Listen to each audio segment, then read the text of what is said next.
Hi, good morning, everybody. Welcome back to day number 2. Thank you very much for joining us first thing in the morning.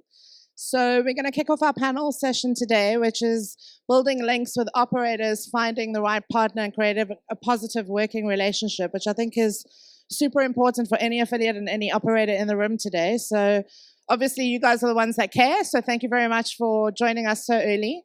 I'd like to introduce our panelists, but I'm actually going to let them introduce themselves. And I'm sure you all know some of them because they're quite well known. So let me pass the mic over to Ori. Good morning to all the brave people that woke up for a 10:30 panel. I'm Ori, founder, CEO of Excel Media, a relatively large affiliate company. Been in the business for about 15, 16 years, and yeah, happy to be here. Thank you.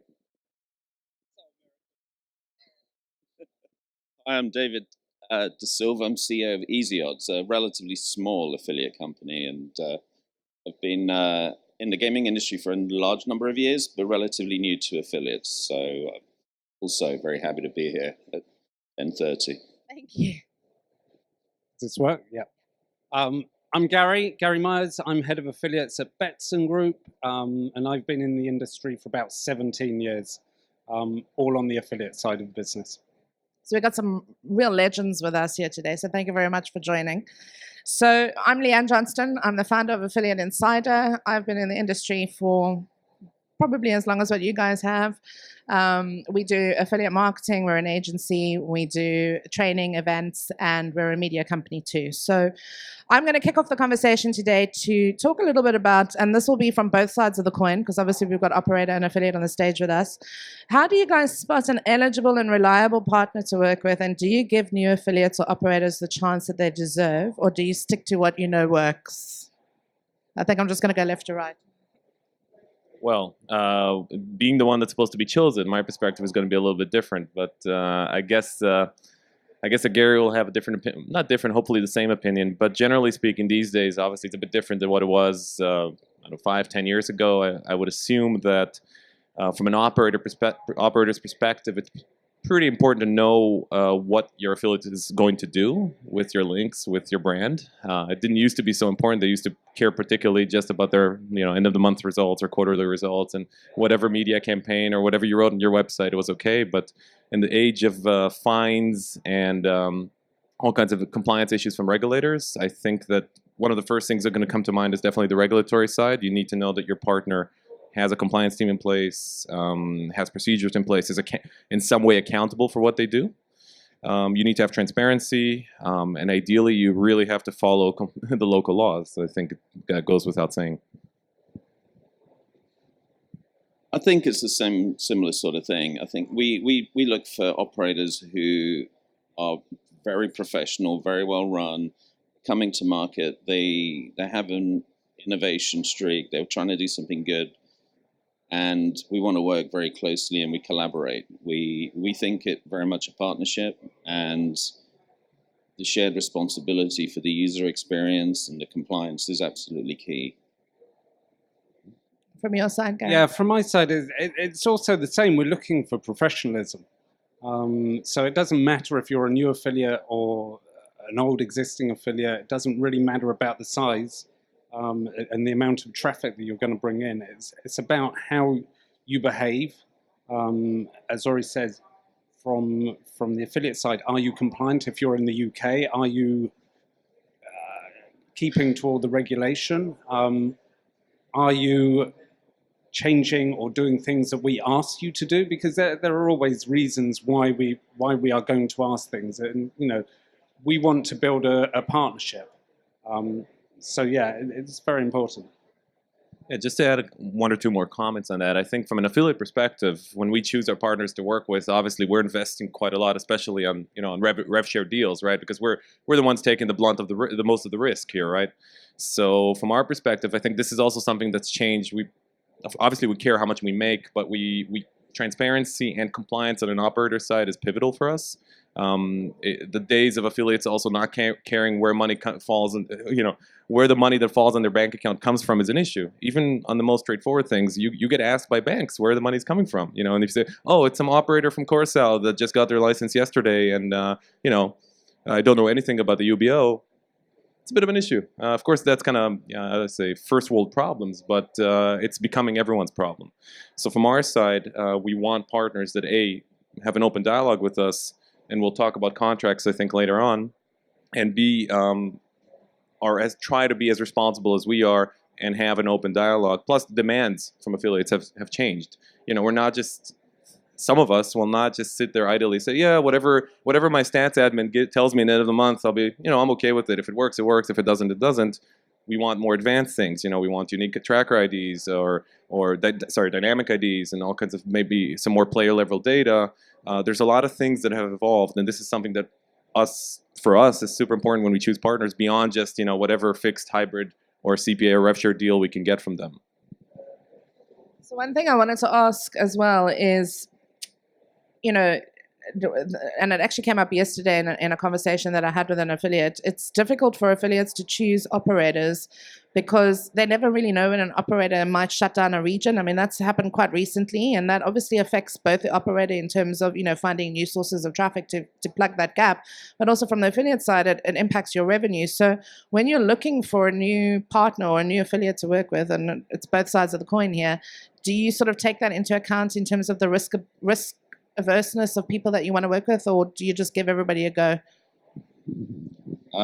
We don't give everyone a go. We like to, you mentioned professionalism, and I think professionalism is the key here. And then we like to plan ahead. We like a roadmap. We like to know what's going on. We have dialogue. It is a partnership. And as Ori said, there is risk on the affiliate side, and we're a revenue share based business. So we are taking the hit up front. So need to have that open communication. There are things nobody can predict. Regulators can suddenly change the rules, and then everybody just has to react. But if you've at least planned ahead over a significant period of time anyway, and you're working to that plan, then it can't get any better than that. You can't do any more than that. So that's our approach. Yeah, from our point of view, we're not closing regions or asking affiliates to stop bringing traffic from a particular region because we want to. Normally it's because a region has been shut down. We are obliged legally to close that region. As much as you're taking a hit, we're also taking a massive hit as well. So I think there's often a perception from the affiliate side that, yeah, but I'm losing all my revenues. How are you going to compensate me for this? Well, we're also losing our revenues as well. We're not getting compensated by anybody. So yeah, it's a tricky one, but it is what it is, unfortunately. Yeah, look, just to add to that, luckily on stage, we have one of our best and beloved clients, which I have nothing bad to say about, and I'm not looking for more commission. But we've had cases, and this is something that is practically an issue, that we had operators that decided for whatever compliance or whatever reason they wanted to leave a market, unsurprisingly still making money from the players we've sent them for more than a decade. And all of a sudden the commissions disappear. So there's all kinds of things like that it really, at the end, it filters down to choice of partners. If you trust your partners, and we've unfortunately had some partners that we trusted for years that all of a sudden pulled all kinds of, let's say, unacceptable moves. And yeah, completely. Look, I agree with Gary here. We're all in this together. If we're rev share partners and the market closes, I'm sure Betson or any other operator would prefer to keep getting these revenues. The problem happens on the perimeter where an operator is still making the revenue and not paying for them because of whatever compliance reason. We'll get to that again in the contract part of the discussion. Okay, so I think we're clear that we choose our partners wisely on both sides, and we look to build cohesive relationships that actually are engaging and not just kind of send me traffic and get paid. I want to talk a little bit about creative freedom. The affiliate model hasn't changed for many years. It's it's kind of grown a little bit outside of just rev share and CPA. It gets a little bit more complex with hybrid deals and all the rest of it. But what are some of the best things that you guys have seen that have happened in the last 12 months that showed some real creativity in the affiliate channel in terms of growing, changing, and becoming a little bit better than how it's been in the past? So for us, I'm not going to choose specific affiliates, but what we see is the affiliates that work best with us are those that provide content, updated content, where they want promotions, where they promote beyond the simple first deposit welcome offer. It's very easy to do that. So as an affiliate, I think what you will probably want is longevity from your customers as well. So when you provide that additional content, that's going to be a boost for you. It's probably going to be a boost on the SEO side. It's going to be a boost because people are going to return to your site to find out the latest information. For us, we have affiliates like Weblight, where we work very, very well. We have other affiliates like, for example, Ask Gamblers, that have real communities. For me, that's been quite a revelation of how the community can really build a feeling with a particular brand, and how that community can help build that brand within a particular website. I was having this conversation this morning with a colleague, and I said, what is the best thing we've seen? There's not a huge amount of innovation. I mean, I'd like to say there is, but there just isn't. And so from my perspective and what we're doing is we're not really looking outside and go, oh, that's brilliant. We're just thinking about it ourselves. And we believe that we need to create, as an affiliate, a destination that our users want to keep coming back to and that they're getting some kind of value from. And if we just keep doing that really well, we'll grow our traffic and we'll grow a user base, and we will be able to offer them great deals for operators. But they're coming to us first. They're coming to us because we are who we are, and we're a single brand affiliate, been around a long time. And we want to use that to our advantage, and we want to grow from that base. But it's very much a user-centric, user value. Why would anybody actually come here? Content's totally important. It's like essential. But there are other things as well. Yeah, look, I think just to echo what my colleagues here have said is that in the end of the day, it's about the quality of the product, right? And we've learned this indirectly from another part of our business, which is we have a large part of the Excel Media is in personal finance, credit cards, bank accounts, and stuff like that, which is a theoretically completely different industry, but it shares a lot of similarities. And what we learned from there is to kind of, what we've been doing is to walk away a bit from this kind of scattered, relatively low quality doorway pages, which we've sinned as well in making pretty good money with 10 years, 8 years, 9 years ago. It can work, it's a hack, but it's not sustainable. So just exactly like an asset like Easyodds, which has been a market leader in what they do for 15 years, that's quite hard to replicate. But finding another Twitch campaign that makes you 500 FTDs a month for 3 weeks and then for 3 months and then disappears, or some streaming it's great. All these things are great, but at the end of the day, it's about quality, the product quality, the quality of the product. If you look at more mature industries like personal finance, like travel, we chatted about travel. There's a reason it consolidated to basically Expedia and Booking Holding, right? Because they offer the best value to the users. It's very hard to compete with the value they add. Same goes in personal finance. In the UK, there's 3 or 4 big personal finance destinations, each with a unique value, and there's not that many small ones. And gambling is not going in any different path. We're a maturing industry. There's a lot of consolidation. Obviously, we've been part of that, but that's not the point. Is it's maturing in terms of regulation and maturing in terms of needs. And at the end of the day, just to kind of throw out websites that rank for some high-value keyword, and then when they drop, you build them again. It's nice. It's not going to build a big business, and it's not going to be sustainable. Differentiated offering with real value to users. That's probably the only long-term solution. So I just want to ask in the audience, just to engage you guys, how many of you are affiliates and how many of you are operators? Just so we get the right mix of questions. Nobody going to tell me today? Affiliates first. Okay, all right, so quite a lot of affiliates. Are there any questions that you guys would like to ask at this point on any other points that we've talked about, just to get you engaged? Oh, okay. Nobody got any questions. All right, good. We're doing a good job. So budgets. We spoke a little bit about the lines between media buying and affiliate marketing being blurred with all the different types of commissions and budgets. Now, obviously, an affiliate takes a lot of risk because predominantly they operate on revenue share. But I think that this is quite an important question to ask because I think, how do you build your business? How do you plan for the future when, you're working on a revenue share model that could be stopped at any time, or you're working on a CPA model that could be stopped at any time? So what do you guys think, is going to happen in terms of the way that we commercialize our affiliate model? Do you think that there are going to be any changes? And do you think that affiliate marketing is still going to make up the lion's share of acquisition in terms of the digital mediums that we use? And that's a big question, but I think it's quite a meaty one. Well, I'll start with the last part, and maybe Gary, I think, will have something else to say. I think it'll be crazy if it's not. It is by far the most cost efficient. In some cases, look, I'll disregard for a second fixed deals, expensive, overpriced CPAs, and things like that. But generally, the rev share affiliate model is by far the most cost efficient path to get new users for any gambling operator. Because, like I said, it's a partnership model. So I would assume and we've seen this before, if they have a bad quarter, bad half, bad year, and need to improve the numbers, they're not going to cut this. They're going to cut the above the line stuff, and then maybe resume it when the period's over. It makes total sense. In terms of where is this going forward, I would assume it will in the long run. The affiliates that actually give value on the expensive deals, and look, we're not cheap to deal with, and we never claim to be cheap. We take big fixed deals, we take big hybrid deals, but we try to deliver value. This will be a sustainable model for the ones that actually give value to whoever it is they're selling these deals to.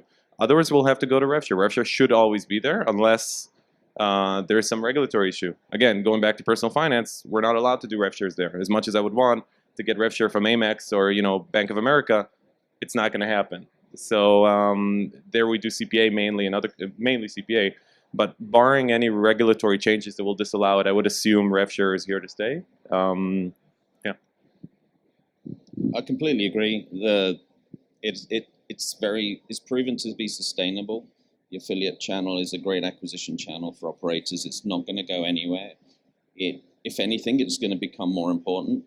If anything, the operators are going to rely more on the affiliates for a certain level of legitimacy, in some cases a certain level of incremental trust above and beyond their own brand values. And again, as part of that partnership, we see this being the win-win. It is rev share, like you said, as long as that can continue. It is the model that we prefer, and it is difficult to make stick. And scale is going to be a factor, and you're seeing it already in terms of the affiliates getting bought up, swallowed up by some of the big businesses. I don't know what you're talking about. Because that is a natural tendency, and everybody's raising their game as a consequence of this, and I think the operators are raising their game as well, because it's just so competitive, and they just have to be really good at what they do now. And what used to happen 5-10 years ago doesn't work anymore. So everybody's just a lot better, and it's a data-driven business, and it is very transparent, and it is something that can be done in the correct way, and we think it's here to stay. Yeah, so I think it depends a lot on the size of the business. So bets and affiliates is part of the digital marketing channels. It's one of those channels.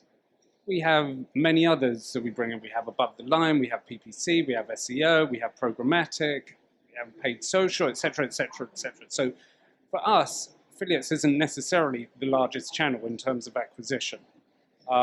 There will be other, particularly smaller operators out there where there is no question at least 60% of the new customers are coming through affiliates.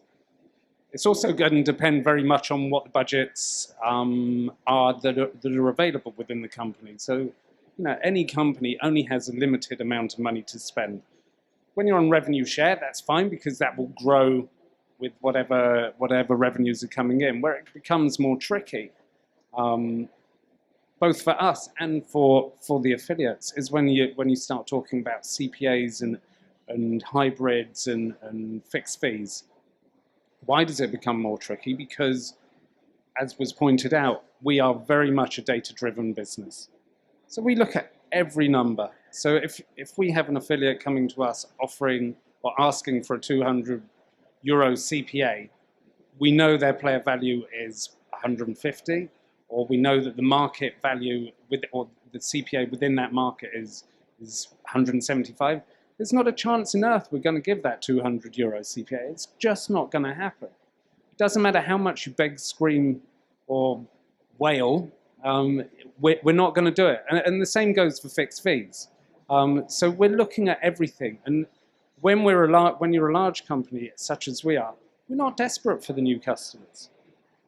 What we're looking for is value and return on investment. So if we're not getting that return on investment, we're going to turn around and say, thank you very much. We're happy to do X, Y, or Z, but we're not prepared to go beyond that. We're not doing it to we're not doing it to spite anybody or to be difficult. We're doing it purely on a business, for business reasons. Now, I want to actually second that because I have I see affiliate side and I also see operator side, and I'm kind of agnostic to both because I'm neither. To me, there is such a deficit in this industry in terms of knowledge like that. There are many affiliate managers that I speak to on a regular basis at events like this who don't even know what their lifetime value is for their brand. So you're getting, commercials that are being done that are just, totally incorrect, which impacts the margin of the affiliate program, which, impacts the profitability for the brand. And you get these brands that end up being in real trouble because they've negotiated deals that they didn't understand because they're affiliate managers who I believe are the front line of any brand. And I think, Gary, you share that mindset for me. They're your army and they're the ones going out there doing the deals that they don't understand. So, and affiliates are asking for those prices because they're getting them from somewhere else. So I think it's a self-perpetuating problem. Can I just want to jump in on two comments on that? First is that we mentioned the affiliate managers and their responsibility. And yeah, we all remember how it used to be, right? Conference like this, 97% affiliate managers, 3% affiliates that are also run their own business, designers, programmers, SEOs, kind of do everything, and head negotiator for xxxmedia.com that they run, which is great. But that, again, in this mature world that is data-driven, that doesn't work. And from our side, and I'm not saying this because we can afford it, I'm saying this because everyone should afford this, account managers. It's a thing that was uncommon. I think first time I heard of an affiliate having an account manager or customer success or anything of these kind of titles was 4 or 5 years ago when it became a thing. We also need to know what we're asking for. It's not just their job to tell us that we're asking for the wrong price or we underdeliver or they're not going to tell us if we overdeliver, but or hopefully. But we need to be smarter about what we're selling as well. We need to know our own inventory and our own abilities. And yeah, it costs more, but you need to put that when you get to scale, you need to put that account manager, customer success, whatever you want to call it. And you also asked in the beginning a question about, as an affiliate starting up these days, what would you choose? It's obviously comfortable to say this from it's a pretty comfortable position of having 15 years of rev share come in to start every month. That doesn't hurt. But if I had to start today, patience, more reliance on rev share, maybe some, sprinkle in there some CPAs that make sense for them, because you run a bad CPA campaign with an operator, it's gonna be very hard to regain that trust down the line when you actually have what to sell them. A lot of affiliates have committed that sin over the years, and it never, it doesn't pay off. People don't forget and people talk, right? So something to think about. And definitely, I really have to emphasize again this part. It's not just their job to control, to make sure we're not overpricing, under delivering, whatever. We need to, and a lot of affiliates have started to do this, but this is something that's a must going forward. Yeah, I think it depends very much on what the affiliates want. Do they want a short hit of CPA where they get in a lot of revenues from a new operator who's desperate to build a player database, or do they want to build a long-term partnership? From my perspective, I know what I would want to do. Okay, so we've been given the 5-minute warning. Does anybody have any questions at this point? No. So I just want to use our last 5 minutes to talk a little bit about terms and conditions, because I know it's hot on everybody's mind. So, I mean, it needs to be collaborative, obviously, but what are some of the things that you're feeling could maybe change and become a little bit better on both sides of the coin? Remember, it's a fair conversation in terms of affiliate terms and conditions. And I'm going to just pass the mic over to you, Ori. I wanted to come in last with all the the angry comments. I'll start now. Look, I think this is a big topic, and one of the biggest for us. We've been dealing with this with a lot of our clients over the years, and it's not just big affiliate problems. It should be also small affiliate problems. And in the end of the day, I remember 5-6 years ago when we did a review of, and we had an external auditor come in and tell us and review our client engagements. And when they got the answer from us, oh yeah, we just signed the terms and conditions on their site. The jaw drop was unbelievable. The BDOs, Deloittes of the world, they haven't heard of something. This doesn't exist in normal business practice, that you just accept somebody's terms and conditions blindly and hope they'll be nice to you 5 years down the line when something happens to somebody moves around positions. No, in the long run, that's unsustainable. Our goal as Excel is definitely to get a real contract, insertion order, so whatever you want to call it, with our clients. Not just to protect, well, of course, mainly to protect us, but to protect the business relationship as well. There's a lot of topics in that contract that should appear, as in, of course, these days liability is a big topic we need to talk about. The biggest thing is we always used to throw around lifetime revenue share, and obviously that term lifetime has become very, let's say, fluid in the last couple of years. Lifetime in some cases has changed to a year, maybe 2 years, maybe sometimes just evaporated, right? We've had unfortunate cases of clients that decided that lifetime has different meaning than what the literal meaning of it. This is something that's completely unacceptable. Obviously, if there's some malice, intent, if fraud or whatever, I get it. But in any other circumstance, these are things that, as an affiliate, liability, approved materials to use, creativity, what we're allowed, maybe we're allowed to create campaign. All these things ideally should be there, but definitely we got to talk about the real business terms. What is lifetime? How many accounts? Negative carryover? All these kind of things, and not to just accept blindly what's written on their website.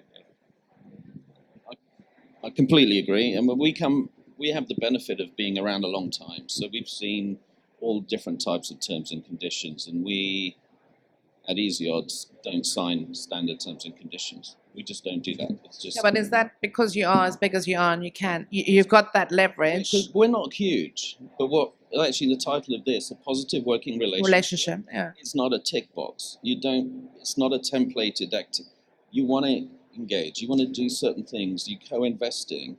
I think terms and conditions that are respectful to both parties and that understand the value contribution everybody's bringing isn't always a standardized tick box thing that is always completely one-sided towards the operator. Sorry, but it is. So we like to sit down and negotiate specific terms and conditions for every deal that we do because we want to have a long-term successful partnership. Gary, from your side, have you got nothing? Listen, it's a tricky one from the operator side because obviously it's our terms and conditions, and we are going to make them probably more favourable to the operator. Often the rules and the regulations are being written by the legal team, Yes. which are getting instructions from higher up as well. But that doesn't mean, as these guys say, that we're not open to negotiate and amend and what have you.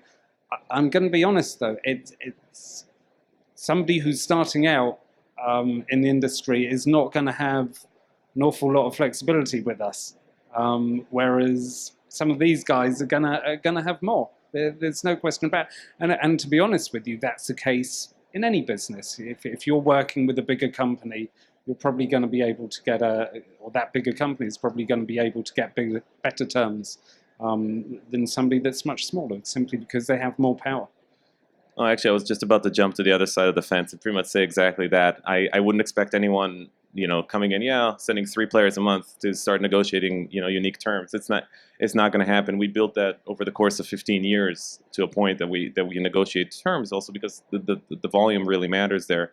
But I think I completely agree. You shouldn't just sign anything. You should ask questions. You should definitely affiliates. And I'm sure, as somebody that has committed the same sin in the past, some of us don't even read. We go sign up, we put in the IBAN Swift or the PayPal account or whatever it is that you're getting paid, and you get the links and hope for the best. You got to read that thing. I wouldn't tell you, I haven't read my Android terms and conditions because that's just nuts. But and I know they're watching, right? But I've literally read every line in every affiliate agreement, or lately, unfortunately, we can pay people to do that, but still, we've done that. And I think it's nuts not to, especially when you're tying in your financial future into this counterparty paying you. Put in the effort. Okay, we need to wrap it up. Are there any questions? No? Okay, thank you so much for joining us today. I really hope that you found this useful and informative. And we really appreciate the fact that you made the effort to pitch up at 10 o'clock. So I hope you enjoy your day, and thanks very much for joining us. And thank you to Clarion for having us as well.